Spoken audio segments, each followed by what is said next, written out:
first ever panel, so we'll see how this goes. It could be the last. Hopefully it's not.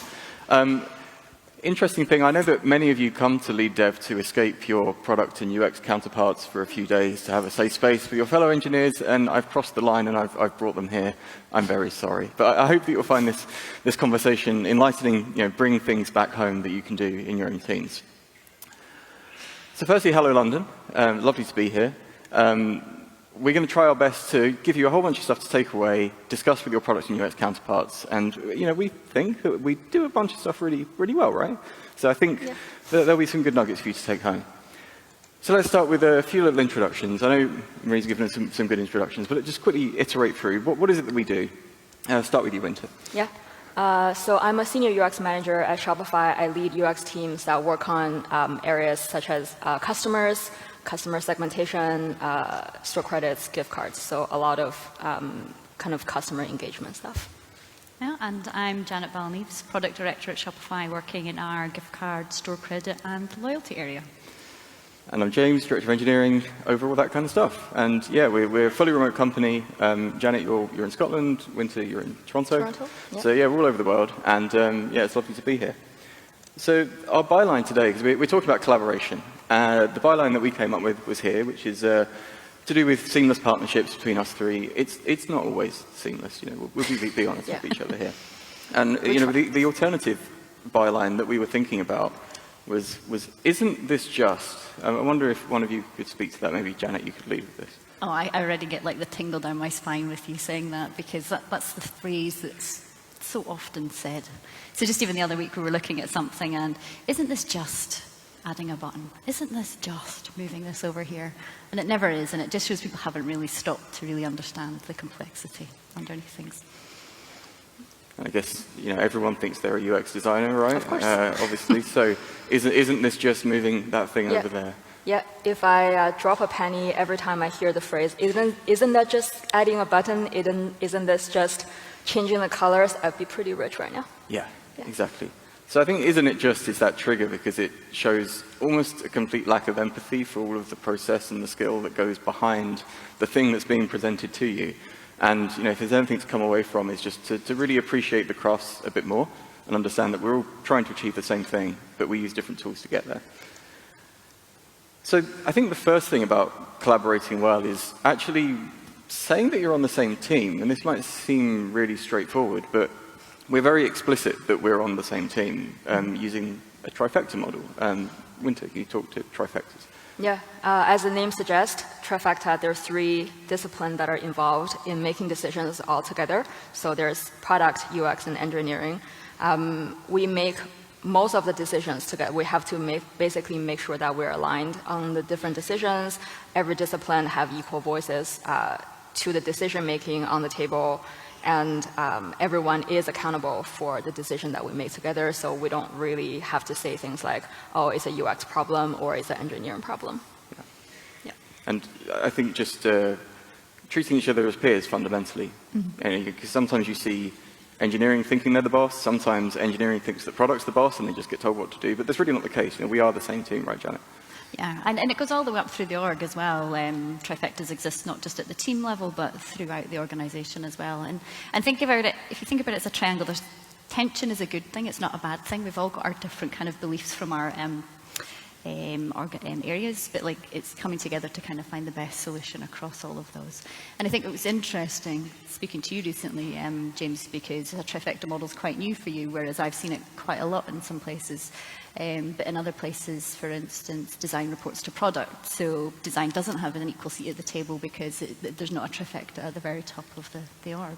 Yeah, and to build on that, I think I've seen many trifectas in teams in companies, but sometimes it just doesn't really work as it goes up and up towards the VPs, directors, VPs, and the C-suite.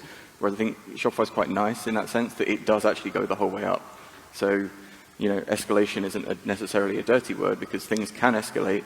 And they do. Yeah, they do. But they'll go up to, say, the VPs, which are a team on a particular area, and that really helps. So trifectas are good. And working together as part of a trifecta, I'll give you a little sort of screenshot of something that we do at Shopify. This is pretty cool. So Winter, what are we looking at? So this is our internal, I guess you can call it intranet. What you're looking at is a project that is ongoing. So every time a team wants to start on a project, we kind of go through these like 3 phases. We call them proposal, so why is a problem we're solving? And then a prototype phase, which is like how we're going to approach the problems, and also the build phase, which is how are we actually going to, what features are we actually going to ship? So all the projects are out in the open. Everyone who works there can search and look up a project and they can follow it. We document our decisions and we kind of have our reviews and comments all in the same place. Yep. So I mean, the one thing I reckon that many people in the audience are thinking, which is what I thought also when I joined Shopify, is like that sounds super like waterfall. Yeah. It's kind of like design the thing and then build the thing. It's not really the reality though, is it, Janet? No, because there's a lot of iteration that happens within that, and even once you get through prototype to build, inevitably we find out things we didn't realize before.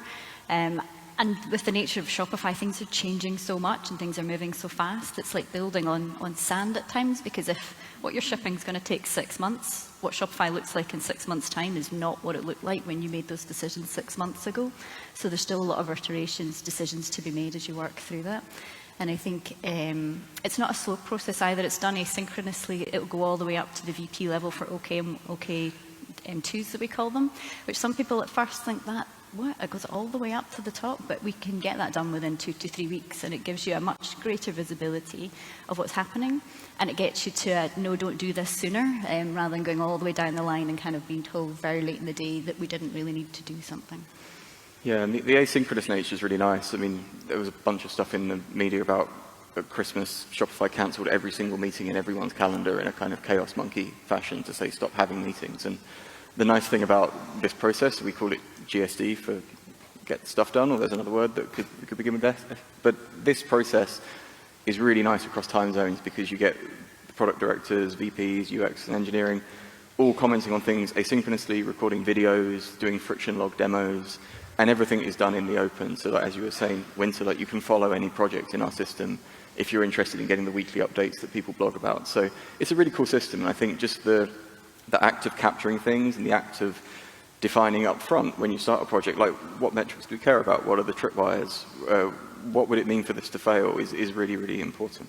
Yeah, and just going back to this, like, is it waterfall, the whole review process, one thing that as a designer I think a lot about is the product that we're designing actually is the livelihood of millions of merchants. They rely on what we build, what we design to run their business. So nothing is to be taken very lightly, and which is why we think that iterating through the phases and getting reviews and making sure that we're building the right thing is really, really important.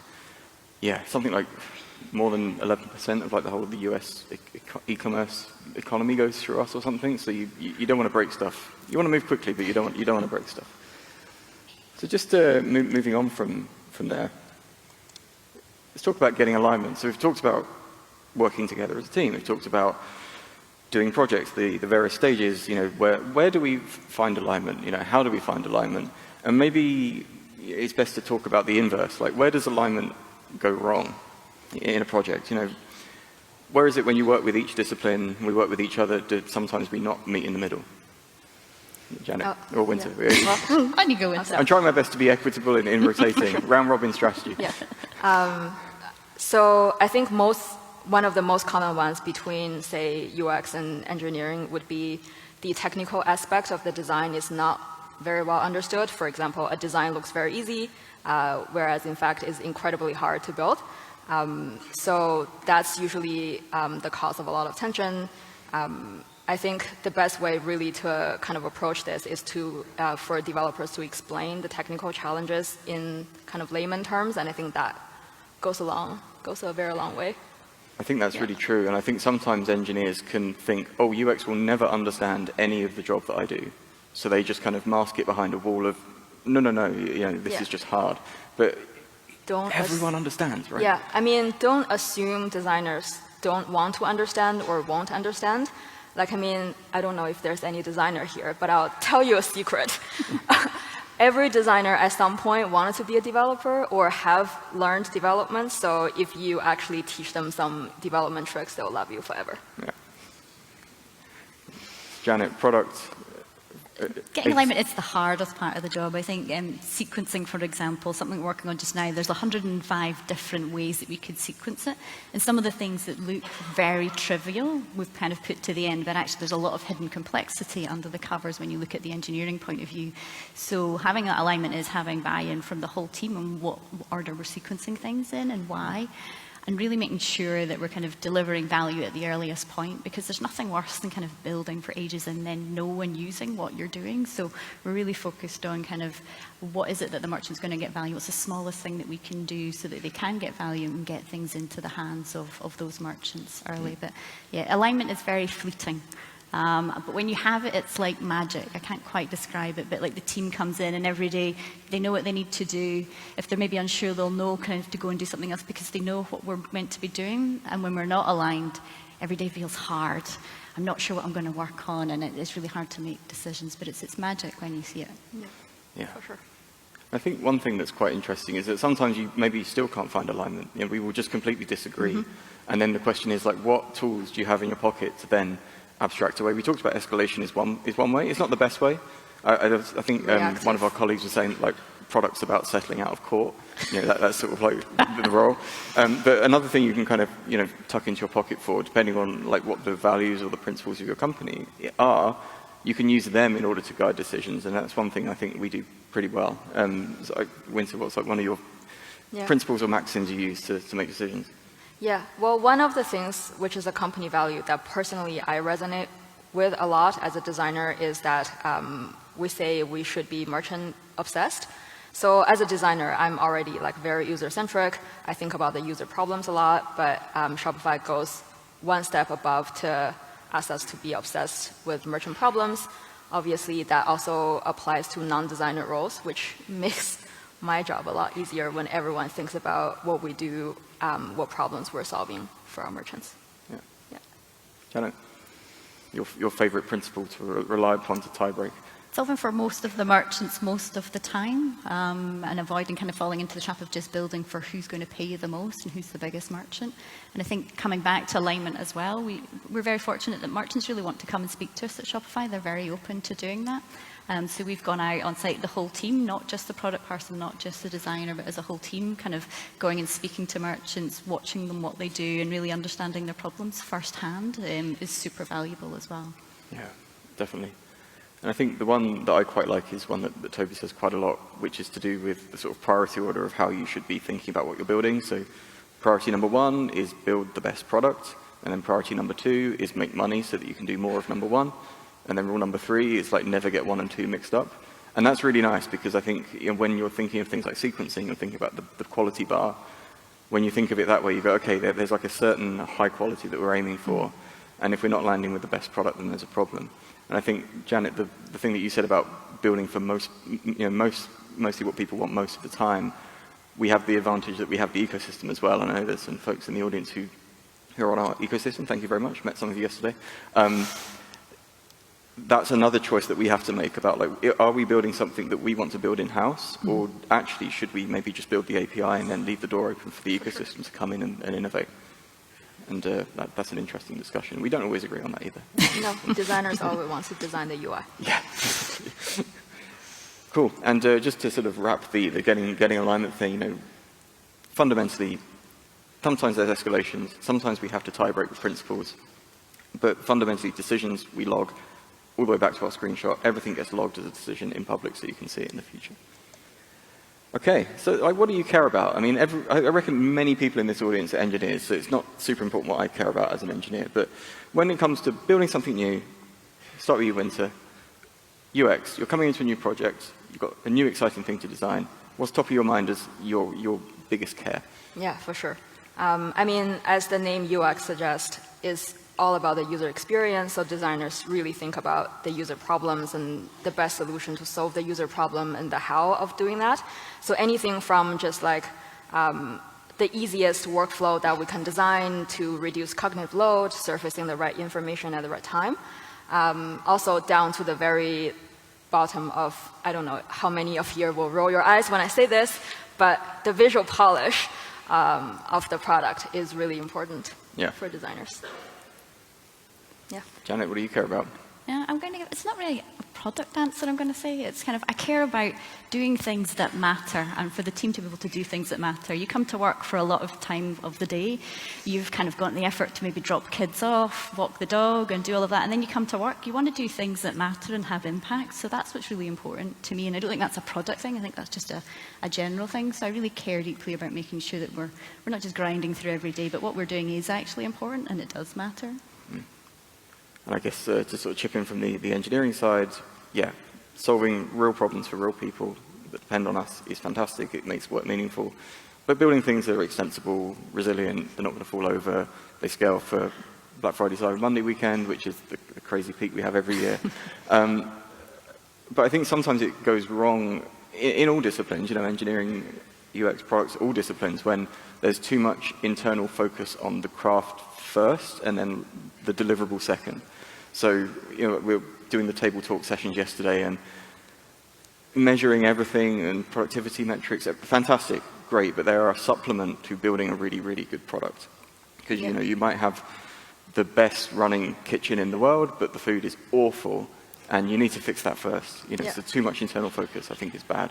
Yeah, I think for UX, the same can be said about, like I said, visual polish, but sometimes you do get into this paying too much attention to just like small pixel moving stuff, whereas you forget what the bigger picture, what you're trying to achieve. Yeah, we've got a few pixel moving tickets this week to do. For sure. We will do It's them. all about the moving pieces. Yeah.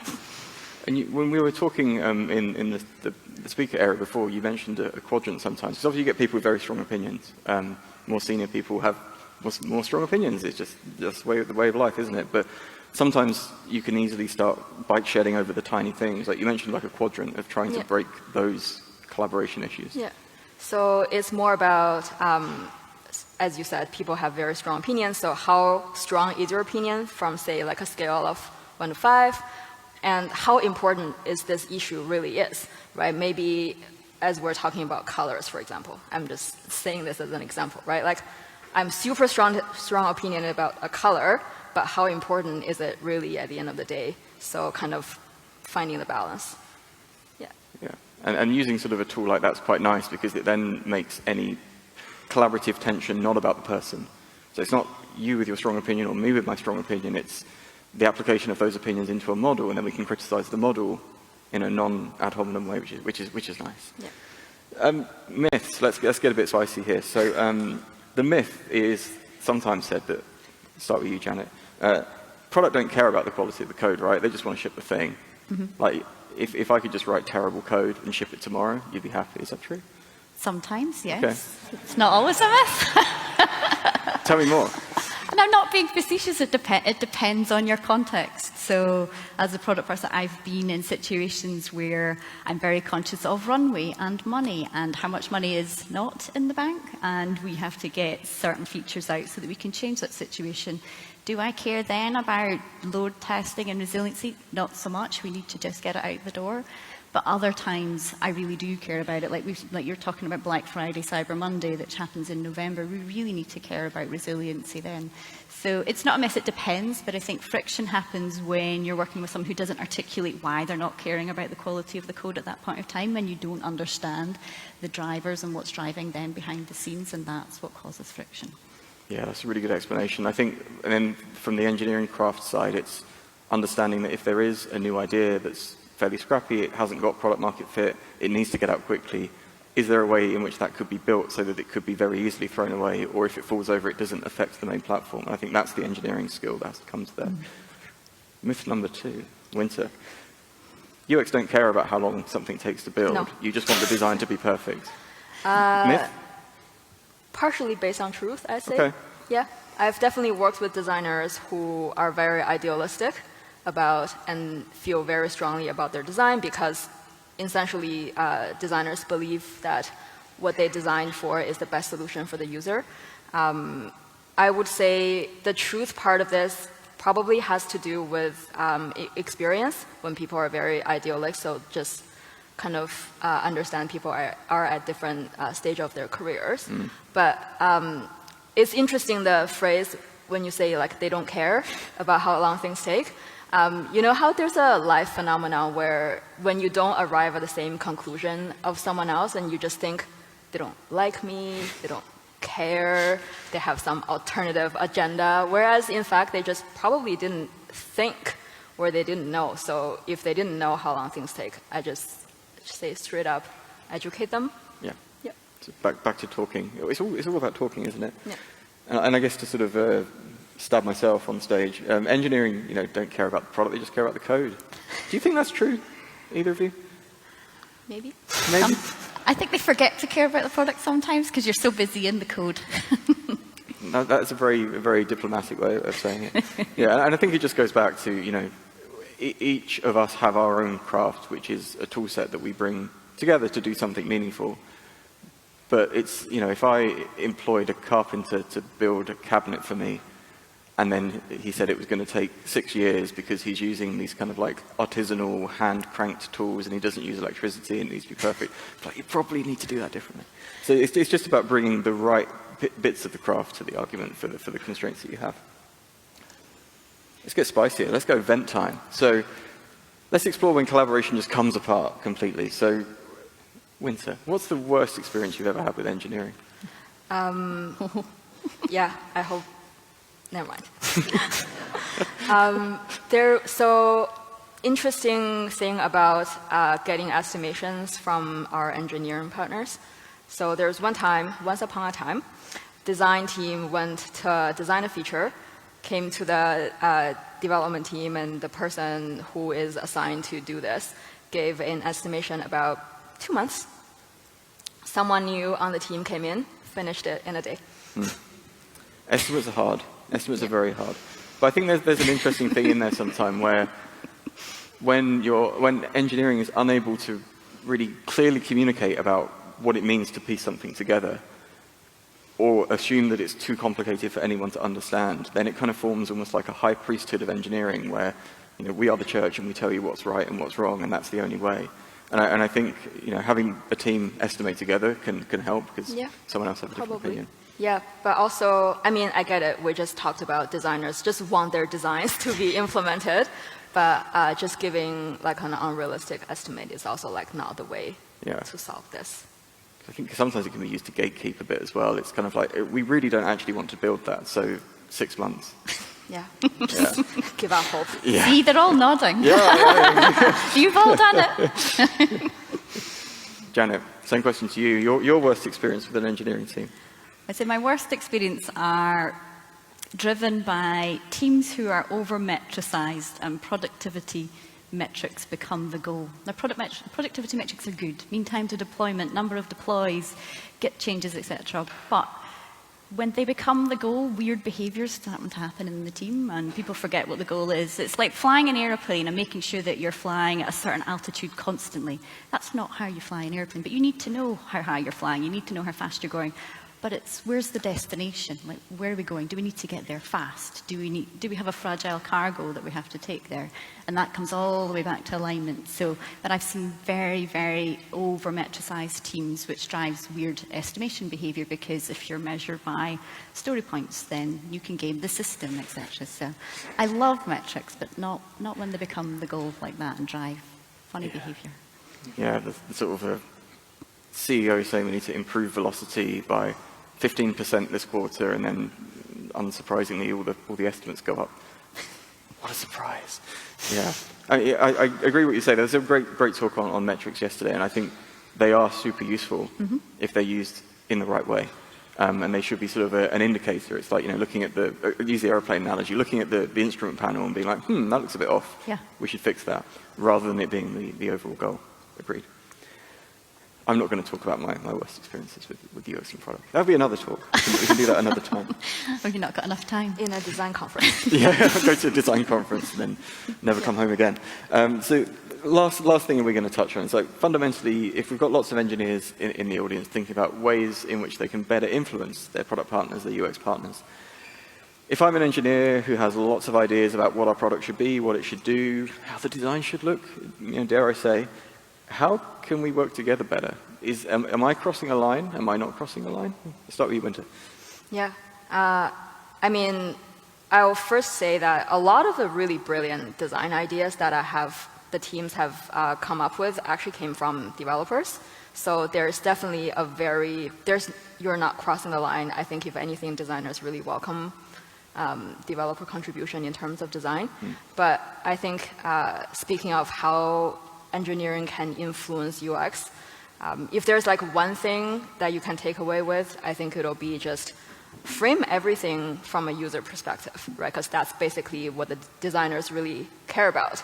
So what problems does it solve? How is the solution address their problems?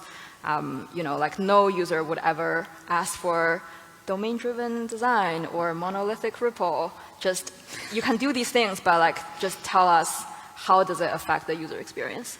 Yeah, that's a really good point. And I think so many times you observe engineers framing why something is or isn't difficult as an engineering problem, when actually, there's an art to describing an engineering problem in a really clear way. I think that actually means you understand it. It's like the Richard Feynman thing of, being able to explain complicated things easily means you actually understand them. So it's not about, oh yes, the speed of our pipeline and the batch window and all this kind of thing. It's like, okay, well, with this particular thing selected, the list takes a very long time to load. Yeah, for sure. That's it. Yeah. That's it. But also, like, to frame things in a user perspective, obviously, try to understand your user a bit better, right? Like, if there's user research that your companies do, try to shadow some of the user research sessions, talk to the users if you can and want to. And yeah, I think that'll also go a very long way. 100%. How do I influence you with my product ideas? Assuming they're good. Maybe they're not, I don't know. Tell me the why and not the what. So don't tell me you want to refactor code, but tell me why. And you might not know the why. So talk to your product person and go, I think it would be a good idea to do this because from my perspective, it solves these things. And I think it'll probably have a benefit to our merchants, but I can't really articulate the why. So if you don't know it, that's fine, but kind of come and speak to your product. And I think you talked about crossing a line. I think a lot of the problems stem from people thinking there is a line and you shouldn't cross it. Going all the way back to trifectas. Good trifectas understand the different skill sets each have, and there is no one way of working as a trifecta because it depends on the unique skill sets that group have. So really just understanding how you should work as a team and not feel there's a line to cross. Technical debt. It always happens. Engineers, the technical debt is bad. We can't do this thing because of the technical debt. We need to spend 2 weeks on the technical debt. We need to refactor. Only 2 weeks? Ouch. But that is such a classic thing that comes up all the time. Like, how should engineers pitch that in a way that is useful to work with? Janet, to begin with, because it's always usually the product engineering. It comes back to the why. So refactoring the code base might make it go faster. So within our admin, like page load speeds are quite slow, and some of that's due to technical debt. So if you can kind of refactor that code and save 50% on the load time in our admin, and you understand merchants are having to look at hundreds of pages a day, the cumulative impact of that is great for merchants. Yeah. And from a UX side, we have a parallel, actually, like design debt is equally a thing, right? Designers always want to go back and address design debt, like consistency issues and like design system, all that kind of thing. So kind of learn to speak each other's languages, understand that there is actually a lot of parallel in the two disciplines and how we're going to approach. Like, we don't really always address design debt, even when we see these gaps in the system because they're not a priority or they're not making things worse. So you're actually just making a very conscious trade-off. Yeah, because design debt, especially when you're working on a design system or with a design system, that just accumulates with time. You need to think, okay, well, we need to refactor that into a component so that it can be reused in the design system. It's all the same problem, effectively. Exactly. Okay, well, that is the end of our panel. That was the first ever panel at LeadDev. I hope it was insightful. I hope there's some nuggets there that you can take back to your product and UX counterparts. Thank you so much for being here and crossing the line into an engineering conference. And Thank being you for present having on us. stage. And thank you all for listening. Thank you.